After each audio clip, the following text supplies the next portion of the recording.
पापा 10 रुपए दो ना। बेटा मेरे पास तो ये 10 रुपए हैं, 5-5 रुपए कर लेना।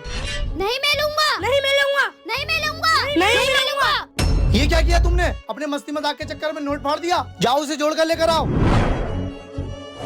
पापा देखो नोट जुड़ गया। अच्छा जुड़ गया। अब जो भी इस नोट से चीज खाएगा मैं उसको उसकी मनपसंद कार ला के दूंगा। ये लो बेटा अब्दुल, पहले आप जाओ। भैया अरे यार ये फटा हुआ नोट गरीब को देना सही नहीं होगा। भाई चिप्स लोगे क्या? कुछ नहीं भैया, ये लो पापा, इस नोट से मैं चीज नहीं ले पाया। जाओ उजैद बेटा, अब आप जाओ। ये लो भाई।